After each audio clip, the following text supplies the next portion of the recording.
សួស្តីបងប្អូនទាំងអស់គ្នាថ្ងៃនេះដែលខ្ញុំមានមេរៀនតទៅនឹងការកាត់តដូរ style អាវបាទជាដំបូងបងប្អូនត្រូវបើកក្តាប់ Photoshop មកបន្ទាប់មកបងប្អូនត្រូវមានរូបបាទត្រូវទាញរូបដាក់មកពីរស្លឹកមកទី1រូប style អាវហើយទី2រូបមនុស្សបាទឬមួយក៏រូបបងប្អូនដែលចង់ដូរ style អាវអីហ្នឹងคลิกមកពឹកមកនៅ object select tool ហ្នឹងបន្ទាប់មកបងប្អូន select លើអាវនេះមកបាទបន្ទាប់ពីបាន select បែបហ្នឹងគឺវាអត់ទាន់ស្អាតទេវាជាប់មួយមុខមួយអីដែរអញ្ចឹងបងប្អូនយក lasso tool នេះមកបន្ទាប់មកចុច អាល់ឲ្យជាប់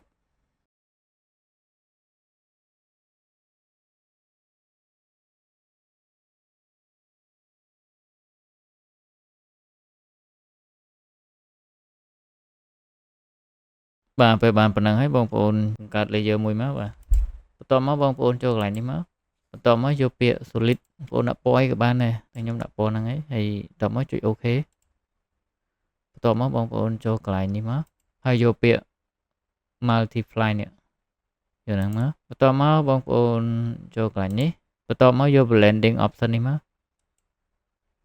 បន្ទាប់មកចុច Alt ឲ្យជាប់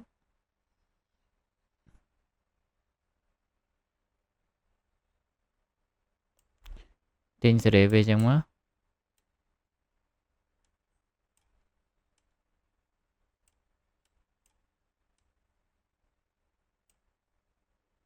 តមកចុច OK បន្ទាប់ពីបានប៉ុណ្ណឹងហើយបងប្អូនចូលកន្លែង layer ផ្កាមក Control A Control C ដើម្បី copy ហើយ Control V ដើម្បីផាសលើរូបហ្នឹង Control T ចុចសញ្ញាគ្រីសបានបែបហ្នឹងហើយបងប្អូនចុច Alt ឲ្យជាប់ចុច Alt ឲ្យជាប់ឲ្យឃើញសញ្ញាព្រួយទៅក្រោមអញ្ចឹងចាំបងប្អូនចុចមកឆ្វេងមួយមកតទៅពីបានប៉ុណ្ណឹងហើយបងប្អូនចង់ដូរ style ដូរពណ៌អាវអីបាន Control U មួយមកហើយសេរីចង់បាន style បែបណា style ពណ៌អីបាទផ្កាហ្នឹងពណ៌អីសេរីវាតាមហ្នឹងអញ្ចឹងមកបាទបាទខ្ញុំឆ្លាញ់ពណ៌នេះ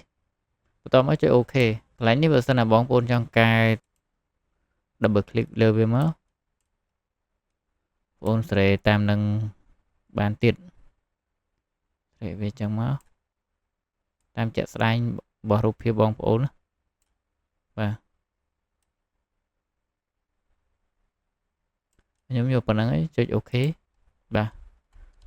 ឃើញស្អាតហើយអញ្ចឹងបងប្អូនបិទបើកភ្នែកមើលថារូបភាពយើងធ្វើបានប៉ុណ្ណាបាទឃើញស្អាតហើយអញ្ចឹងមេរៀនយើងគឺមានតែប៉ុណ្ណេះសូមបងប្អូនជួយ Subscribe ជួយ Like វីដេអូខ្ញុំផងអរគុណជួបគ្នានៅវីដេអូក្រោយបាយបាយ